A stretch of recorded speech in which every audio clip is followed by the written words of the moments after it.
Bom dia, amados irmãos, que a graça e a paz do Senhor Jesus estejam com todos vocês.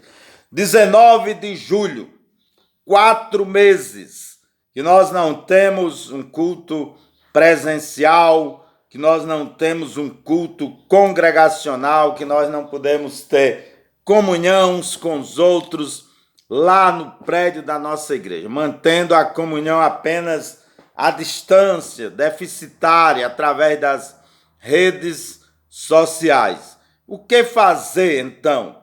Buscar ao Senhor. É tempo de buscar cada vez mais ao Senhor. Peço que você abra aí sua Bíblia para Oséias, capítulo 10, verso 12. E o tema deste devocional desta manhã é esse. É tempo de buscar ao Senhor. Quanto mais estiver difícil, é tempo de buscar ao Senhor. E nesses dias de isolamento, de dificuldades, em que alguns estão se sentindo muito solitários, em que alguns estão já com síndrome do pânico, com medo, não é tempo de ter medo, de temer, mas é tempo de buscar ao Senhor, de nos humilharmos perante ao nosso Deus. Oséias capítulo 10, verso 12, diz assim a palavra de Deus: Semeai justiça para vós, colhei conforme o amor misericordioso, lavrai o campo virgem, porque agora é hora de buscar ao Senhor, até que ele venha e faça chover sobre todos vós a chuva de justiça e salvação.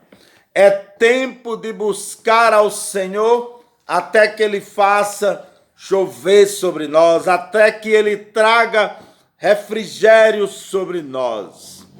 Devemos, amados irmãos, preparar nossos corações para poder receber a justiça e as bênçãos do nosso Deus. Na palavra de Deus, vemos que a primeira atitude que devemos tomar é uma autêntica e bíblica humilhação diante do Senhor. 1 Pedro 5 e 6, Pedro escreveu: Humilhai-vos, pois, debaixo da potente mão de Deus, para que ao seu tempo ele vos exalte. Então o crente deve estar sempre buscando ao Senhor, em qualquer ocasião da sua vida, mas nessas ocasiões mais difíceis ainda, confiando em Deus. Certamente essa é a atitude cristã que ainda precisamos aprender a pôr em prática, nos humilharmos perante o Senhor, a buscar ao Senhor. Porque esta atitude contrapõe um dos terríveis pecados, que muitos chamam até de um dos pecados capitais, que é a soberba, o orgulho. Muitas pessoas são orgulhosas por natureza e muitas vezes precisam ser quebradas, quebrantadas. Quem sabe esta epidemia veio ao mundo exatamente para quebrantar muitos que estavam vivendo de maneira orgulhosa, inclusive muitos crentes, muitos servos de Deus. Em Provérbios 16, 18 diz: a soberba precede a destruição e a altivez de espírito precede a queda. Ou seja, o orgulho, a altivez destrói vidas, derruba vidas, destrói vidas. Vamos ver alguns exemplos aqui de servos de Deus que foram orgulhosos e se deram mal. Em Gênesis 4, 23 e 24, nós temos aqui o primeiro. Disse Lameque às suas mulheres, Ada e Zila: ouvi a minha voz, escutai, mulheres de Lameque, as minhas palavras, pois matei um homem por me ferir e um rapaz por me pisar. Se Caim há de ser vingado 7 vezes, com certeza Lameque o será 77 vezes. Esse homem não era um servo de Deus, mas era como muitos hoje em dia, que andam longe de Deus e carregam este orgulho, essa prepotência no coração. Ele diz como se fosse uma vantagem grande, se orgulhando diante das suas mulheres. Disse a Ada e Zila: ouvi a minha voz, mulheres de Lameque, as minhas palavras, pois matei um homem por me ferir. Ou seja, não há o perdão hoje em dia por causa do orgulho, como não houve lá com Lameque. E um rapaz por me pisar, quer dizer, alguém pisa e não há desculpas, não há perdão. Isso é orgulho, prepotência no coração. Isso, irmãos, é o retrato falado, é a cara da nossa época. Em Êxodo capítulo 5, verso 2, mas Faraó respondeu: quem é o Senhor para que eu ouça a sua voz para deixar Israel? Não conheço o Senhor, nem tampouco deixarei Israel. Veja, o orgulho daquele rei do Egito é o orgulho de muitos de hoje, que não conhecem o Senhor. E ali, veja a prepotência no coração de Faraó. Quem é o Senhor? Aquela pergunta dizendo: eu não conheço. E muitos hoje também não conhecem ao Senhor. Talvez isto venha para quebrar muitos, quebrantar, humilhar. Isso é uma triste realidade nos nossos dias.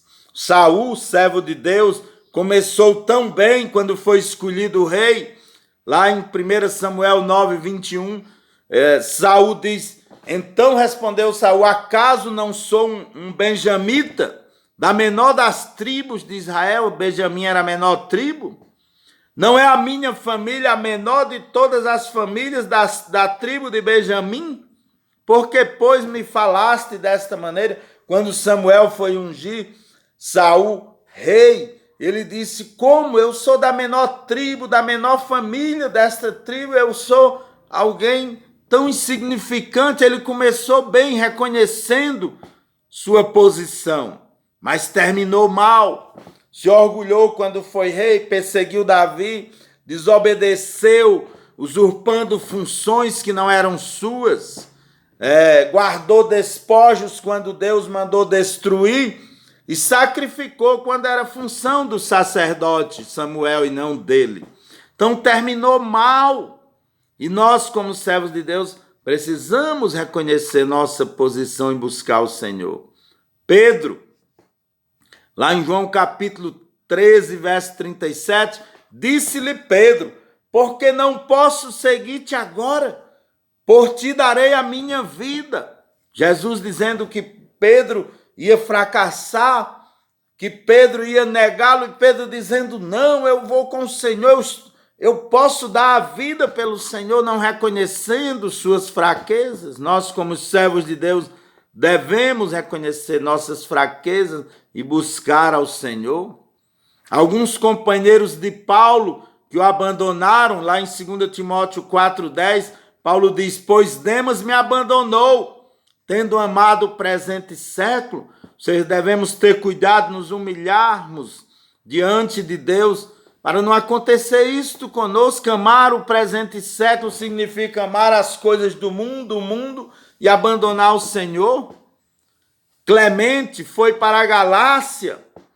Alexandre, o latoeiro, me fez muito mal. O Senhor lhe retribuirá segundo as suas obras, diz o apóstolo Paulo. Os companheiros de Paulo o abandonaram. Humilhar-se a si mesmo não é tomar um lugar mais baixo do que nos convém. Quando nós nos humilhamos, não estamos tomando um lugar mais baixo do que nos convém, mas exatamente é tomar o lugar que nos é adequado, nos humilharmos diante do Senhor. Em Romanos capítulo 12, verso 13, Paulo escreveu: porque pela graça que me foi dada, digo a cada um dentre vós, que não tenha de si mesmo mais alto conceito do que convém, mas que pense de si sobriamente, conforme a medida da fé que Deus repartiu a cada um. Devemos reconhecer quem nós somos diante de Deus e ao lado dos nossos irmãos, sem querermos usurpar uma posição tão grande e reconhecer o nosso lugar. Nós estamos para somar com os irmãos e somarmos na obra de Deus. Devemos ocupar o espaço que nos convém como criaturas diante do nosso Criador, nosso Salvador. Será que você está disposto a tomar este lugar? Esse é o lugar de arar o solo endurecido. Esse é o primeiro passo para voltarmos ao primeiro amor, a amar o Senhor como nos primeiros dias. Talvez esses dias, irmãos, 4 meses afastados uns dos outros, sem podermos nos reunir como igreja presencialmente, nos faça refletir, meditar que precisamos buscar mais ao Senhor, precisamos amar mais este Deus, precisamos adorar mais ao Senhor, precisamos reconhecer e dar graças a Deus a cada dia. Se você sente que esta exortação da palavra de Deus não se aplica a você, então certamente é você que mais precisa dar atenção à ordem de buscar a humildade. Eu quero encerrar lendo 2 Crônicas 34, 27. 2 Crônicas 34, 27, quando foram a profetisa Hulda falar com ela, estas foram as palavras de Deus ditas através daquela profetisa. 2 Crônicas 34, 27. Considerando que teu coração se comoveu, te humilhaste diante de Deus, ouvindo as suas palavras contra este lugar e contra seus habitantes, e agiste com humildade diante de mim, e rasgastes as vestes e choraste na minha presença, eis que eu também te ouvi. Isto é assim, declara o Senhor. Então, quando buscaram ao Senhor, quando se humilharam, Deus disse, visto que fizeste assim, eu também te ouvi. Esse tem sido o caminho para a bênção. Para a bênção. Quando o povo de Deus se humilha em arrependimento, Deus o exalta em avivamento e bênção. Esta é uma época boa para nós nos humilharmos diante de Deus, reconhecendo que é verdade, nada somos que dependemos do Senhor. Esta epidemia, este isolamento mostra isto. Nós somos impotentes, mas confiamos num Deus que tem todo o poder e que nos guia. Que Deus lhe abençoe, que Deus lhe conforte, que Deus lhe dê ânimo neste dia do Senhor. Vamos orar. Santo e eterno Deus, Pai amado. Certamente estamos passando por dias difíceis, momentos de incertezas, mas confiamos no Senhor. Nos ajude, ó Pai, que a nossa confiança, a nossa fé não esmoreça, não diminua, mas aumente, ó Pai, em confiança em Ti. Que o Senhor nos proteja do medo, do pavor, que o Senhor nos guarde do desânimo e que o Senhor nos anime a, neste dia, levantarmos os olhos aos céus e agradecer ao Senhor. Pai amado, tudo isso nós te pedimos, protege o teu povo, em nome do nosso Senhor e Salvador Jesus Cristo. Amém.